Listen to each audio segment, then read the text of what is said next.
Então, meu nobre, agora nesse vídeo nós vamos falar sobre a administração das fábricas em 1780 a 1860. Como era a administração das fábricas neste período, já que nessa época ainda não existia a administração científica. Nesse período ainda não existia os métodos de administração científica, já que os métodos de administração científica eles começaram a surgir a partir do início do século XX. A primeira publicação que é considerada como marco do surgimento dos métodos da administração científica é a publicação da obra Princípios de Administração Científica, do Frederico Taylor, nos Estados Unidos, em 1903. E alguns anos depois, a publicação da Teoria Clássica, em 1916, na França, pelo Fayol, Henri Fayol, o engenheiro Henri Fayol desenvolveu a teoria clássica em 1916 na França. Então, nesse período aqui, que é o período da primeira Revolução Industrial, de 1780 a 1860, como era a administração das fábricas neste período, já que não existia os métodos de administração científica como temos hoje. Como que era essa administração? A administração era de forma empírica, ou seja, sem teorias de gestão estruturada. A gestão dessas fábricas era de forma empírica. O que significa de forma empírica, né? O proprietário dessa fábrica, ele geria essa fábrica de acordo com o que ele via os outros fazer, porque não existia teoria, métodos estruturados como existe hoje, né? Hoje sabemos o que é um planejamento orçamentário, como que hoje existe as funções administrativa, planejamento, organização, coordenação, liderança, né? Controle. Nada disso existia naquela época, né? Então, como que acontecia essa administração nas fábricas naquela época, já que os proprietários das fábricas não sabiam de nada disso? Como que acontecia? Como que era administrado as fábricas nessa época? Não existia departamento, essa questão de departamentalização, que é divisão do trabalho, né? A empresa, né?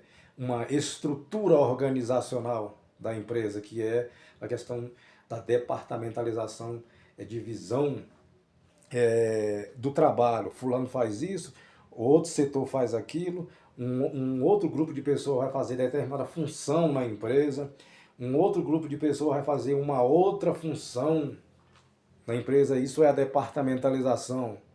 O pessoal do RH, que tem as responsabilidades do RH, o pessoal do gestão da qualidade, departamento de gestão da qualidade, departamento financeiro, controladoria, tesouraria, tudo dividido hoje. Sabemos dessas divisões, é a estrutura organizacional da empresa.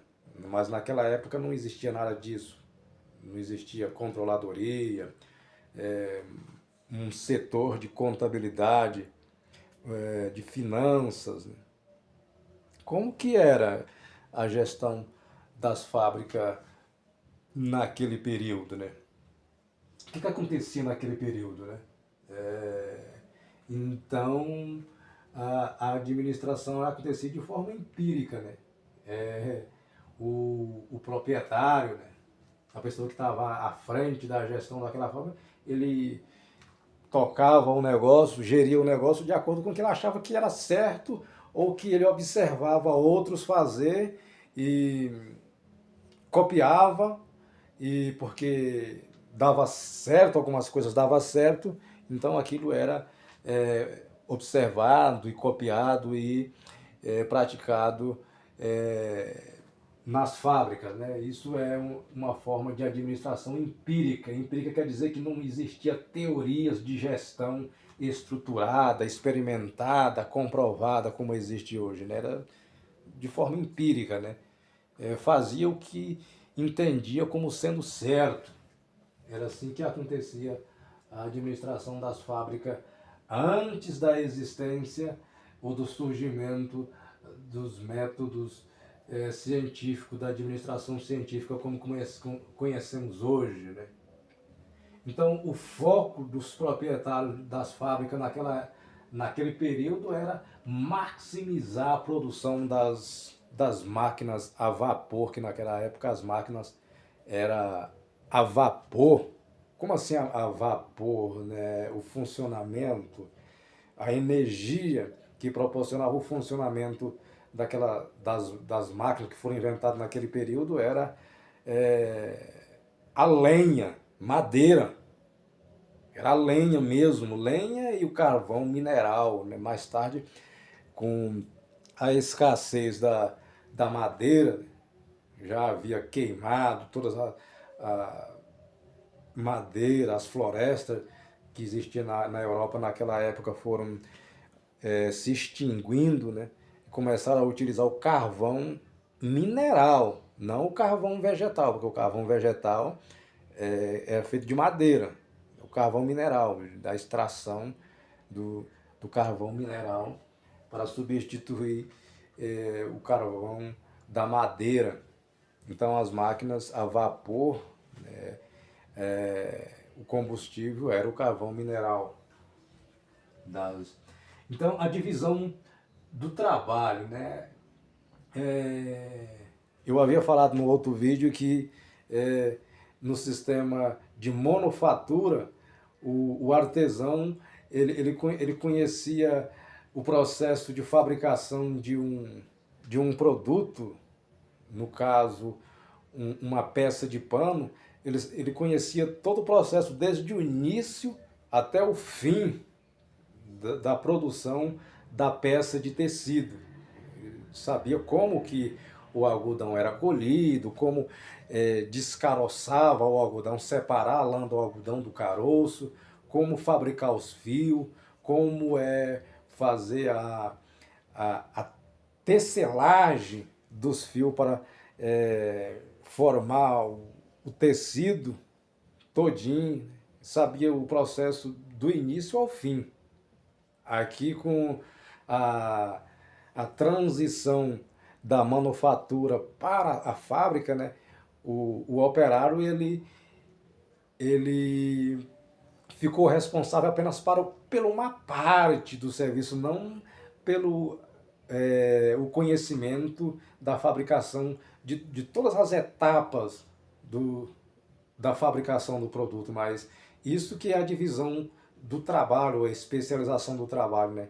Cada funcionário ele fica responsável pela atividade de uma etapa. Por exemplo, se naquela época não existia, mas eu vou dar um exemplo aqui de uma fábrica de bicicleta, né? Numa fábrica de bicicleta, na divisão do trabalho como existe hoje, fica um departamento, um número de funcionários responsável só por montar a roda, uma roda. Fica um outro número de funcionários responsável só por pintar o quadro, um outro responsável só para montar o guidão, né? O camarada vai passar o tempo que ele tiver na empresa só montando guidão, numa fábrica de bicicleta, só colocando o guidão. O outro só montando a roda, né? Isso é a divisão do trabalho. Então, os funcionários, ele fica responsável apenas por uma etapa do processo de fabricação de um determinado produto, né? Na transição da manufatura para as fábricas, né, o, o artesão agora ele deixou de ser artesão e ele é um operário.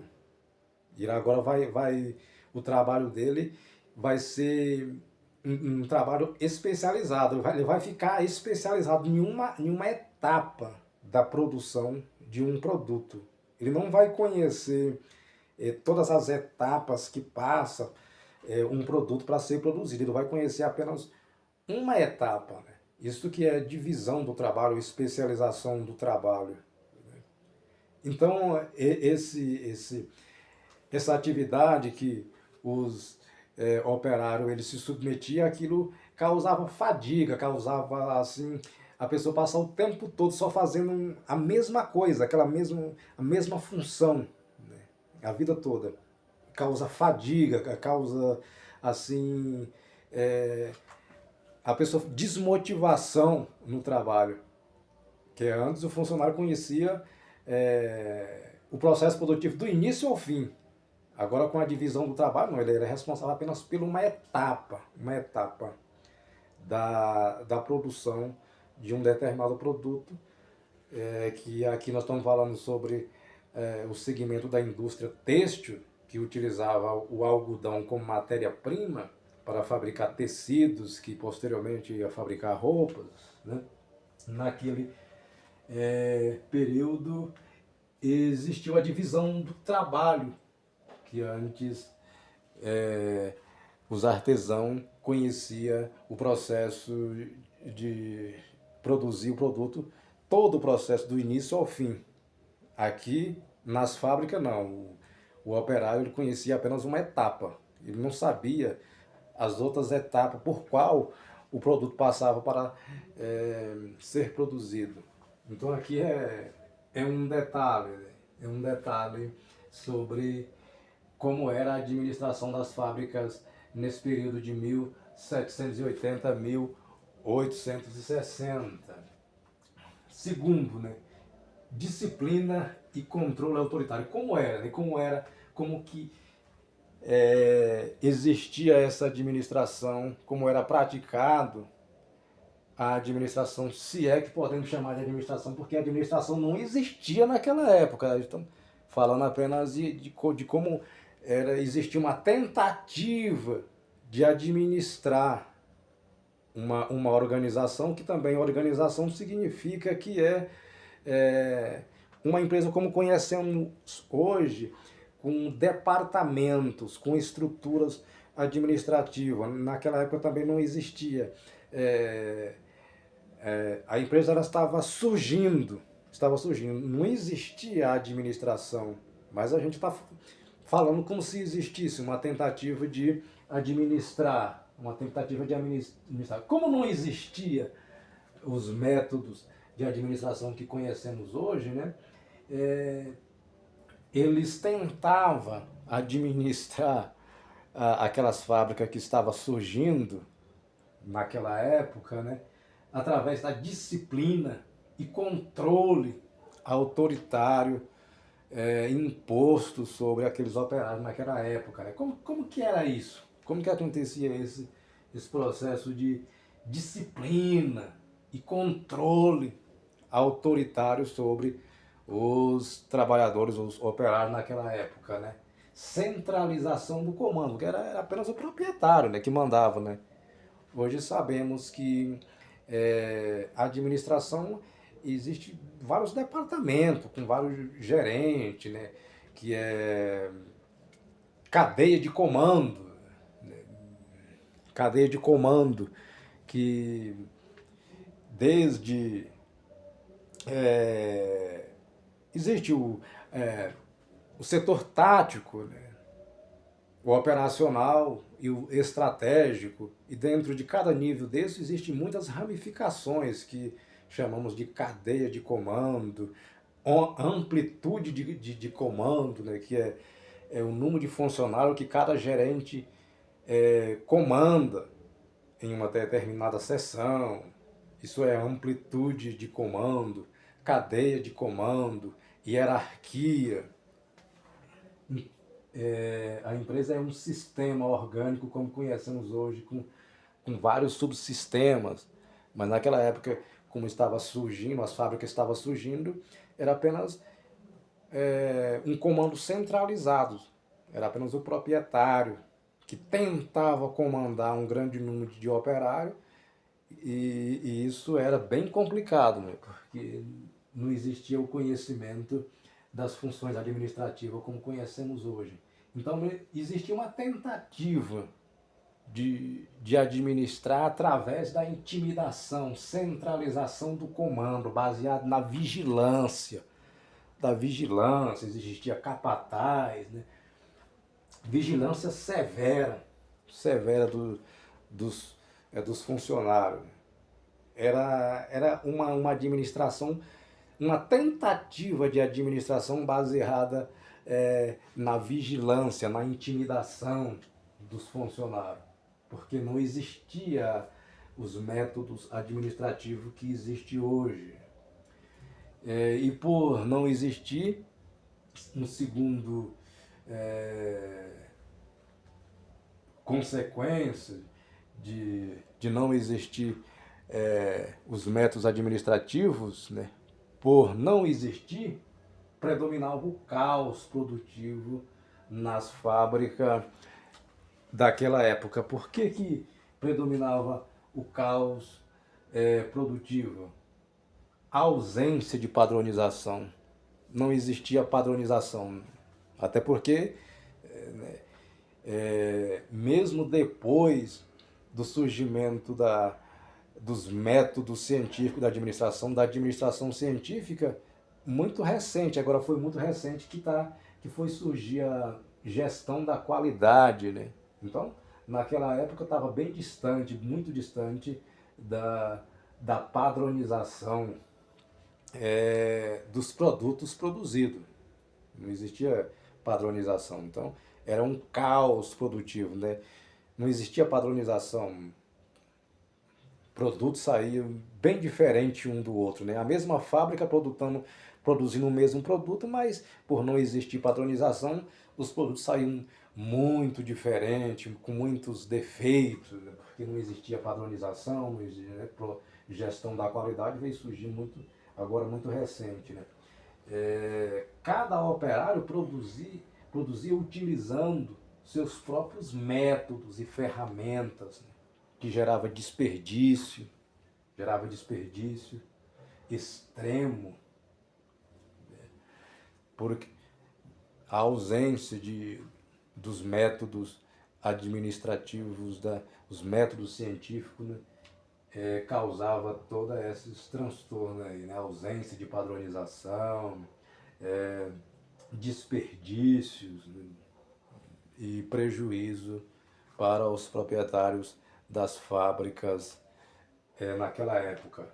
Então esse era um dos problemas que enfrentava a administração das fábricas naquele período ali de 80 anos, ali entre 1780 e 1860. Né?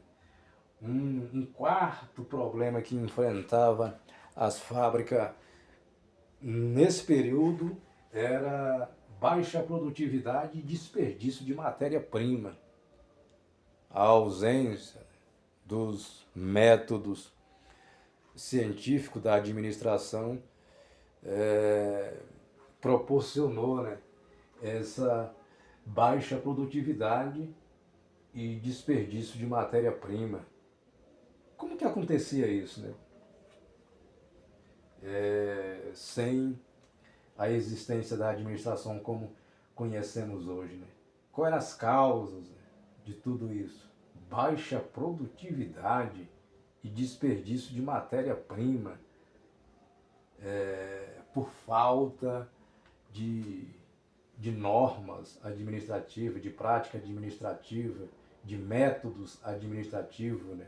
Baixa produtividade, desperdício de matéria-prima por falta de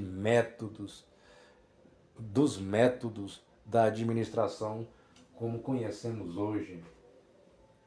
Sem uma divisão de tarefa, os trabalhadores acumulavam funções, exaustivas, resultando em alto índice de ociosidade, fadiga e aí o desperdício. É lógico que ficava bem difícil para um proprietário comandar 100 funcionários sem conhecimentos de técnicas administrativas. Hoje um administrador competente, bem treinado, ele é capaz de comandar até um número bem maior do que isso. Mas ele tem que passar por uma capacitação para adquirir essa competência de comandar um número grande de funcionários. Naquela época, os proprietários das fábricas não tinham esse conhecimento, não tinham esse treinamento, então o que predominava era acúmulo de tarefa dos trabalhadores, resultando em alto índice de ociosidade e fadiga e desperdício de material. É claro que o proprietário ele não ia dar conta, não daria conta de observar um número grande de funcionários assim de forma muito próxima. Ia predominar, como predominou, a ociosidade no trabalho, que é aquela cera. O trabalhador trabalha quando ele quer, da forma que ele quer, né? Mesmo predominando essa vigilância exaustiva sobre os funcionários, mas ele precisaria de um número muito grande de capatazes para estar vigiando pessoalmente cada funcionário. Então predominava mesmo a ociosidade e desperdício de tempo, prejuízo financeiro nas fábricas, né? Isso que predominava. Predominou também muito causas trabalhistas, assim, descontentamento dos funcionários, desavenças entre funcionários e patrões. Muitas greves também existiram por conta que esses funcionários ganhavam pouco e trabalhavam muito. Era normal trabalhar de 14 a 16 horas por dia. E na maioria eram mulheres e crianças. Então existia um descontentamento por parte dos operários que ficavam até tarde nas fábricas, trabalhando em condições desumanas, ganhando pouco e muita cobrança, muito acidente de trabalho. Era uma situação bem complicada que os operários enfrentavam naquela época, e não existia leis trabalhistas, e muita cobrança e muito acidente de trabalho. Então, essa era a situação, foi a situação do desenvolvimento fabril que aconteceu na terceira fase da primeira revolução industrial, né? Essa era a situação, como era a administração das fábricas neste período. A administração das fábricas neste período de 1780 a 1860, no primeira revolução industrial, ela foi muito difícil por conta que não existia ainda naquela época os métodos de administração científica que temos hoje. Então, existiu naquela época muito desperdício, muito prejuízos financeiros para os proprietários das fábricas por ainda não existir os métodos de administração científica que conhecemos hoje, que temos hoje.